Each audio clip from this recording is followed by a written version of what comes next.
The inaugural ACC SEC Challenge matchups were released on Wednesday, and it means that the Tar Heels will be welcoming Rick Barnes to Chapel Hill with what I'm sure will be a loving embrace. You are Locked On Tar Heels, your daily podcast on the UNC Tar Heels, part of the Locked On Podcast Network, your team every day. Hey there, it's Thursday, June 29th, 2023. Welcome into the Locked On Tar Heels podcast, the only daily North Carolina show out there.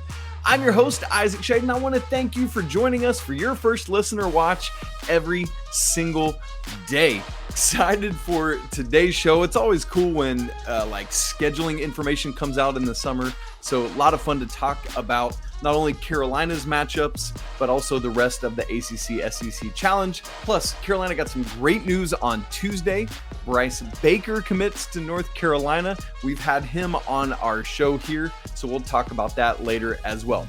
By the way, it's funny, we keep pushing Coach Pack out of the picture. He was supposed to be on, typically Wednesday show, but I said he was going to be on today's.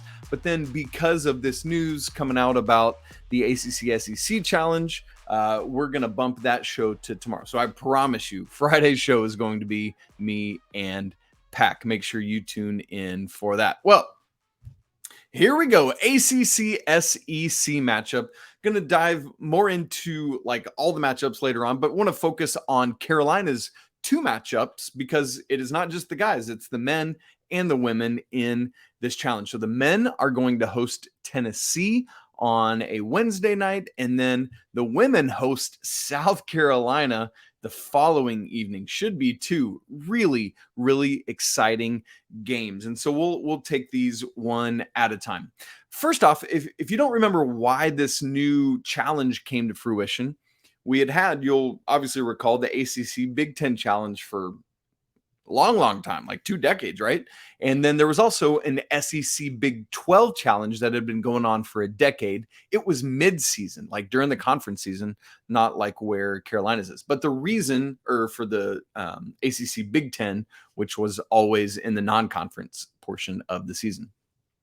The reason for this change is the Big Ten has redone their media rights deal, and they no longer have ESPN networks as part of that. Now they just have it's Fox, CBS, and NBC, if I'm remembering correctly. I've got that in my notes.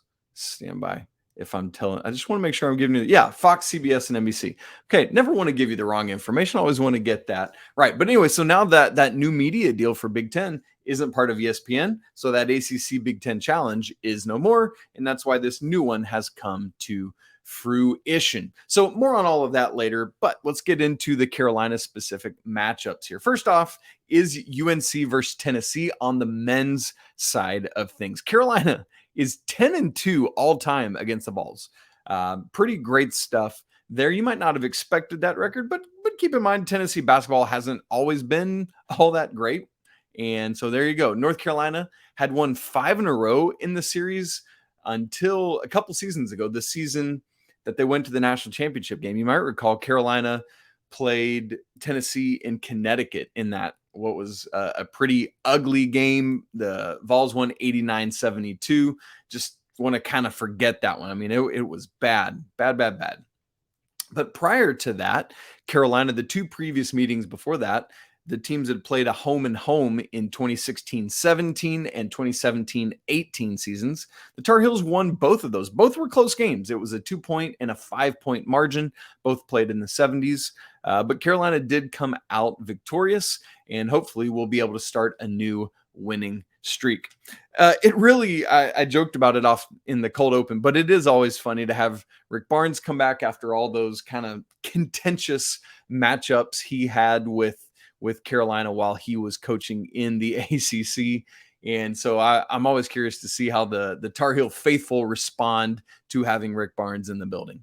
Although there is going to be a little bit of conflicted feelings, I'm sure, because Carolina fans were certainly excited when Tennessee knocked off Duke in the NCAA tournament last season. As for this matchup that's going to take place in 23-24, at all the like way too early top 25 rankings that are out there. Both these teams are ranked, both Carolina and Tennessee. The Vols are like pretty much consensus top 15 everywhere I've seen them. As for personnel, they have lost some. Obviously, stud freshman Julian Phillips ended up going to the NBA draft. He was taken in the second round. Olivier Kamwa transferred out. He was kind of that Duke killer, you'll remember. Transferred to Michigan, actually, where he will not be playing with Caleb Love. Yikes. Anyway, they have picked up Dalton Connect. You might remember that name as the young man from University of Northern Colorado that a lot of Carolina fans, me included, really wanted to come be part of the Carolina roster this season for everything he brought. But he ended up choosing Tennessee. They've also added Chris Ledlam, who is a great addition for the Vols. And perhaps most importantly, one of the things that Rick Barnes was able to do was return a lot of his important roster pieces from last year, kind of similar to what Carolina's done with RJ and Armando in particular. They get back Santiago Vescovi, Zakai Zeigler, who will be coming off an injury at some point this season, and also Josiah-Jordan James, who's had a bit of an up and down career. But those three guys were three of Tennessee's top four scorers last year. And so, man, I mean, this team is going to be really, really good for Rick Barnes. So the question is going to be like, where's Zakai Zeigler at in his recovery and health? Will he be able to be playing by that point? But I tell you, this Tennessee team is going to be a great and difficult test for North Carolina, who has a loaded non-conference schedule yet again. I mean, this schedule we already knew was going to be nuts. You don't know all the pieces yet. Like, we were waiting to find out this matchup, and it just means now that we know it's Tennessee, Carolina's non-conference schedule is going to be another doozy. Like you recall it. So the ACC SEC challenge is going to be in that same time period where the ACC Big Ten challenge was, basically the week after Thanksgiving week. Like, so last year, North Carolina was at the PK 85 up in Portland and then didn't even go home. Went straight to Bloomington, Indiana to play at Indiana for the ACC Big Ten Challenge. It's going to be like this year. Carolina will play down in the Bahamas, the battle for Atlantis, and over Thanksgiving week. And then the very next week is when this game will take place at 7:15 on Wednesday night, by the way. Carolina will host the Vols. And so it's that kind of thing. So you look at the schedule. Now, here's the difference. So last year, it was that far trip across the country to Portland, then all the way back to Bloomington. This year's a little bit easier travel. The flight down to Atlanta shouldn't be nearly as, like, maybe by half as long as it is to Portland. And then you're at home for the ACC SEC challenge instead of having to go on the road. So that side of it, the travel side of it, will be better. And I mean, legit, you got to take that into account. I know these are resilient young men, but it does take a toll on your body. So that's a good thing. But you got Battle for Atlantis Thanksgiving week, Tennessee November 29th, UConn at Madison Square Garden in the Jimmy V Classic about a week later on December 5th. Don't forget, you'll have the CBS Sports Classic mid-December. There's been conflicting reports, but it'll either be UCLA or Kentucky. The Jumpman Invitational, like 4 days after that. Probably a couple ACC games sprinkled into that, or November or early December, mid-December area. So, man, got to be ready. Got to be going, because this schedule, I'm telling you, it's going to be a gauntlet.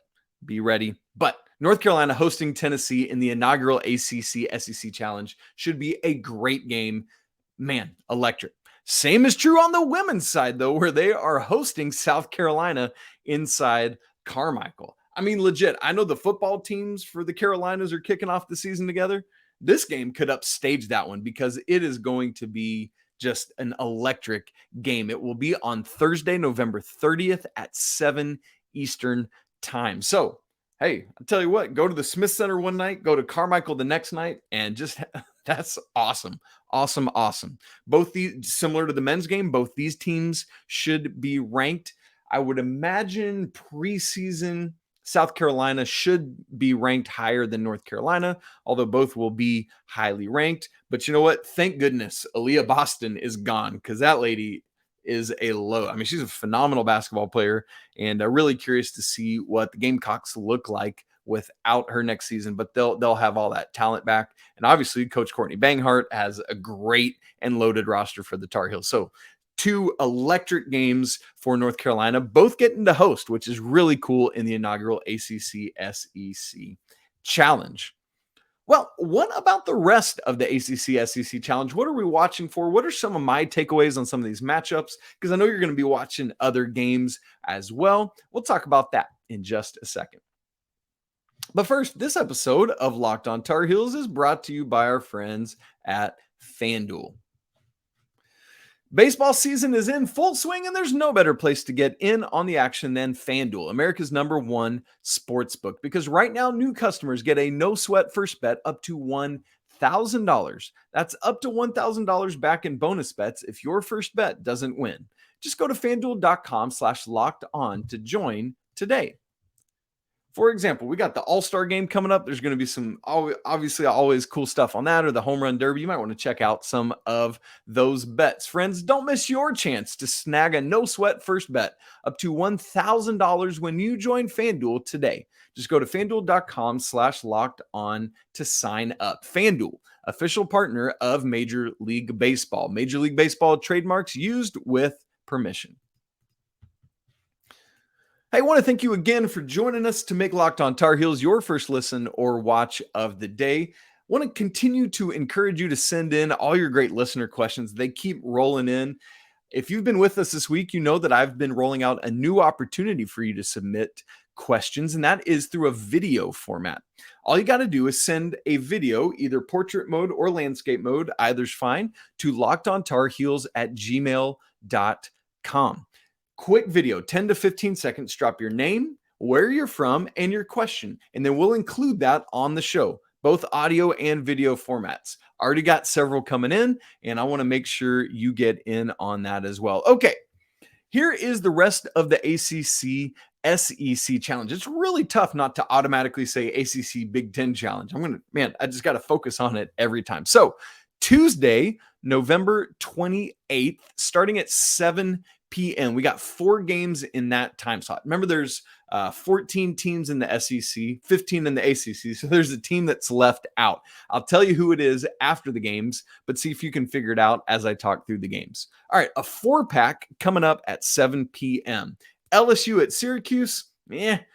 Mizzou at Pittsburgh. That'll be interesting. Those are 2 teams that both played above where we thought they would be last season. Be interesting to see there. And I guess I should say with Syracuse, it'll be no longer Jim Boeheim. I'm really curious to see if they maintain their zone or not, and we'll see that there. Third game in that time slot, Mississippi State at Georgia Tech. Talking about new coaches, Damon Stoudemire will be starting his ACC career there. And then Notre Dame at South Carolina, yet another brand new ACC coach in Micah Shrewsbury there. In the 7:30 time slot on Tuesday, this to me is the highlight game of Tuesday night. Miami traveling to Rupp Arena to take on Kentucky, who's finally starting to get a couple pieces for their roster together outside of the dynamic incoming freshman class. But Miami retains a lot of their great players from last year, outside of obviously Isaiah Wong and Jordan Miller. So a lot of tough stuff to replace there for Jim Larrañaga. 9 o'clock on Tuesday night, NC State is traveling down to Ole Miss. Remember, Chris Beard is there now, so an interesting game for Coach Keats and his backcourt, who will try to replicate that electric backcourt that they had last year. And then wrapping up Tuesday night's slate, Clemson at Alabama. No, that is not a football game. That is on the basketball side. Clemson got a couple of their guys back from last year. Alabama has lost a lot, but they've since picked up some other commitments, including, Jarin Stevenson. It was made official on Wednesday that Grant Nelson, coming from North Dakota State, is going there. So Alabama might be getting it together. On Wednesday night, the second 7 games, this is just in 2 time slots. There's 3 games at 7:15. That is the Tennessee, Carolina, Texas A&M at Virginia. That's probably the under the radar game I'm most excited about. Texas A&M is getting back several veteran guards and should be an interesting test against that Tony Bennett defense. And then Florida at Wake Forest. In the late time slot on Wednesday, 9:15, we got Duke at Arkansas. Should be really interesting inside Bud Walton Arena. That's just like an hour and a half south of where I live, so I might need to be heading down to that game, get some credentials and go to it. We got Virginia Tech at Auburn, Georgia at Florida State, and Boston College at Vandy. So obviously the highlight game of that later time slot is going to be Duke at Arkansas, and we got Tennessee at North Carolina before that. Should be some more fun basketball on Wednesday. As to one of the things I've been trying to think about is with losing the ACC Big Ten Challenge and the SEC Big 12 Challenge and combining into this new one, is that a step forward or step back for college basketball? It's interesting because the SEC, which hasn't traditionally been as much of a strong basketball conference, has really grown in the past several years. Alabama under Nate Oates has been a lot better. Eric Musselman has Arkansas playing really well year in and year out. Obviously, Kentucky's going to be Kentucky. Rick Barnes has Tennessee playing well. And there's always a couple teams that kind of rise up. You might remember Vanderbilt. Coach Stackhouse had them going well at the end of last season. And so, but I do hate to lose the ACC Big Ten Challenge. It was just always interesting, felt like some contrasting stylistic things. But what I do love about the ACC SEC Challenge is just that, man, that down home south, two traditional conferences getting after it. I know some of the geography is different and wacky now, but the point is still there. And it is tough in this time slot because lots of teams, similar to what I said earlier about North Carolina, are coming off their multi-team events during Thanksgiving week. And so really difficult for the road teams in this matchup. Now, I said I would name for you the ACC team that was left out of the field because there's 14 SEC teams, 15 ACC teams. You've probably already read it, or maybe you were able to figure it out as I was talking, and it is Louisville. Yeah, the Cardinals are left out of this thing, and I know that is shocking and wild, but Louisville projects to be infinitely better this year than they were last year. But this is what happens when you just went 4-28 on the season, 2-18 in the ACC, and you finished 290th at KenPom. There's only 363 teams in only, as though there's not few. I just mean in terms of how close Louisville is to the back end of that. And so they're getting left out, and they're going to have to prove themselves. And wow, that's pretty crazy. Now, here's the other things about these matchups. I 100% expected either North Carolina or Duke to be matched up with Kentucky because, and I know they can't do that every year. They can't just flip back and forth. But I figured for this inaugural one, it's like, man, let's have, two of the blue bloods of the sport, obviously Kentucky, and then either Carolina or Duke. Either way would have been great. Go up against each other. Now, part of the reason is because Kentucky and Duke are always in that Champions Classic together at the beginning of the season, but they're not playing each other in it this year. They're playing the other two teams. And then obviously Carolina and Kentucky are both in the CBS Sports Classic. And there have been these conflicting reports as to whether Carolina is playing UCLA or Kentucky. I've read both, and we haven't had the official word from CBS yet. So if it comes out that that's Carolina, Kentucky, then obviously they wouldn't have paired them up. But not pairing Duke and Kentucky then surprises me on this. And then there's always the arbitrary question of which conference wins this tournament, because it doesn't matter. There's no trophy, whatever. You got 14 teams, so you could have a tie or either conference wins. I think the ACC. Now, I haven't gone in and looked at each matchup yet because the matchups just came out a couple hours before I'm recording this. But just based on like the ACC rising back up next year, I really feel good about that. And so I'll say that the ACC wins this like 8-6, 9-5 when everything is all said and done. Well, great news for Carolina. They have already landed their quarterback in the class of 2025. Bryce Baker commit to North Carolina on Tuesday. We're going to talk about it in just a second. All right, folks, Carolina has their guy in the class of 2025. We haven't even started the 23 season yet, and the Tar Heels have their building block for the class of 2025, and that is quarterback Bryce Baker. By the way, if you've been with us, we did an interview with him a couple weeks ago. Make sure to go check that out. Also had conversation with Locked On's National Football Recruiting Insider Brian Smith a couple weeks before that. So check out both of those shows. I will link, up here in where you can do a link to the interview that we had with Bryce if you want to check that out. Some really good commentary from Bryce himself on the Rivals article that came out after his interview about the family atmosphere and some of what he really liked about Carolina. So I'll let you go read that. If you don't know some of his just basic bio stuff, let me just give some of it to you quickly.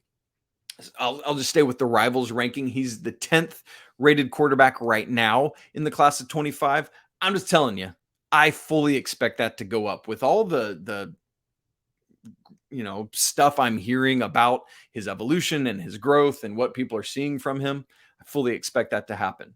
Part of that is because he's transferring from Walkertown High School to East Forsyth High School this upcoming season, his junior year. So he's got these 2 more years of high school. He's jumping up in competition level. And so that's going to get more eyeballs on him, give him a better chance to grow in more ways. And so I fully expect that number 10 QB ranking to raise even higher. He's 6'3", 185. So already measuring good and strong. Obviously needs to put a little bit more meat on him already, but I love the height. I love where that's at.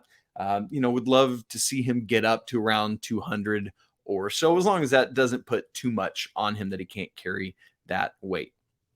Well, here's what I love about Bryce Baker. He is able to do it all. He's got an electric arm, a strong arm, an accurate arm. He can get outside the pocket, but talking to him, you might recall I asked him, do you feel like right now you are more skilled with your arm or with your legs? And he feels very confident in his arm as a quarterback. And I love to hear that, because the speed intangibles can be there. And make no mistake, he is uber athletic, crazy fast.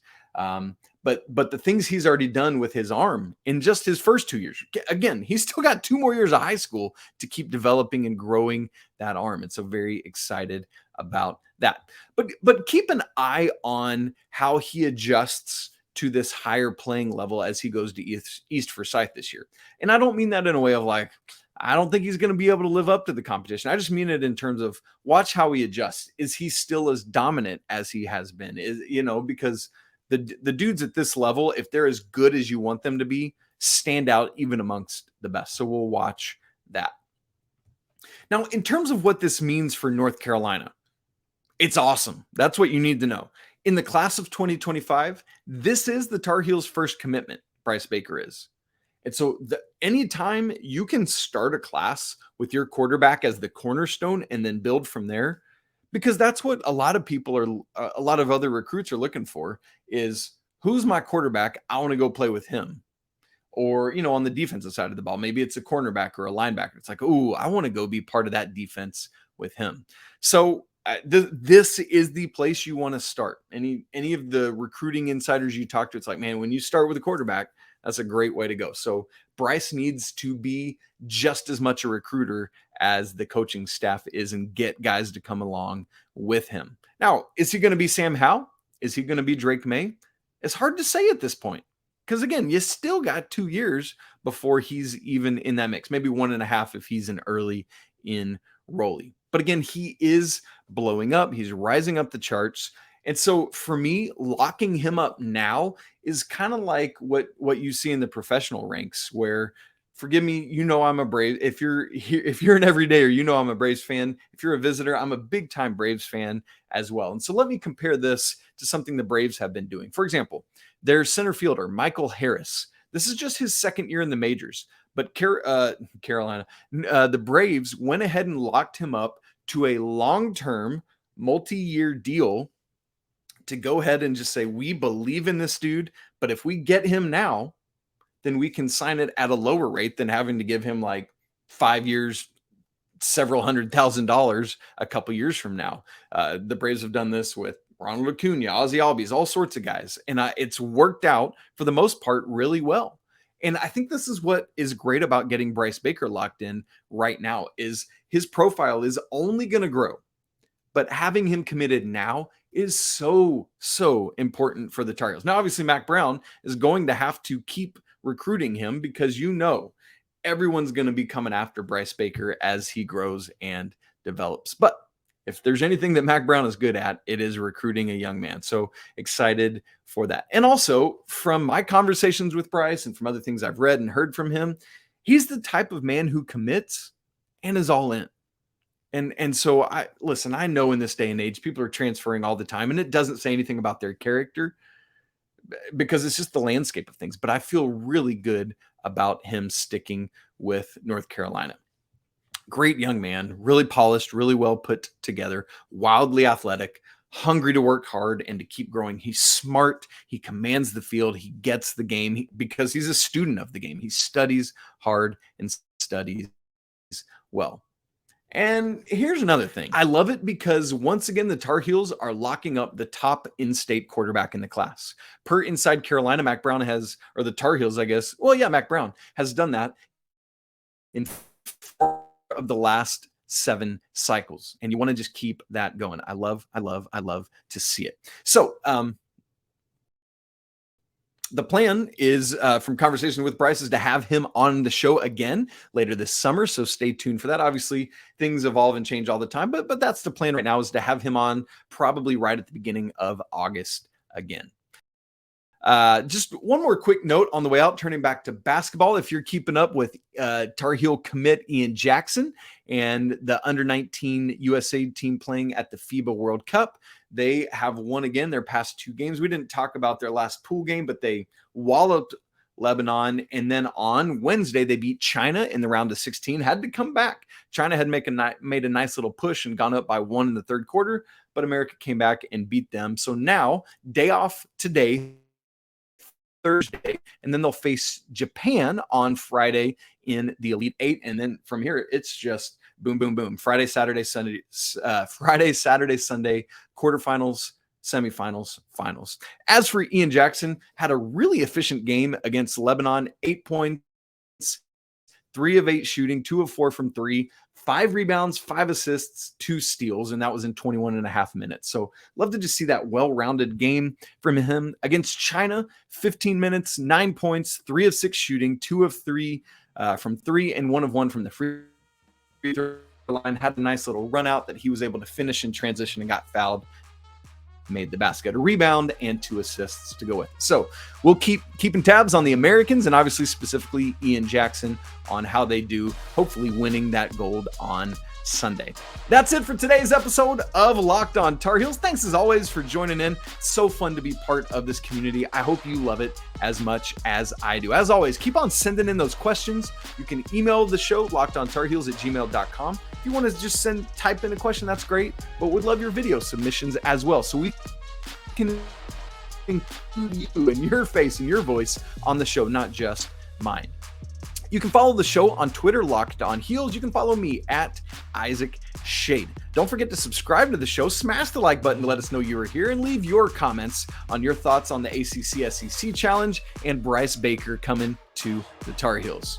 Thanks so much for spending part of your Thursday hanging out with me. It's always a great day to be a Tar Heel. We'll talk again tomorrow with Pat Kilby, but until then, peace.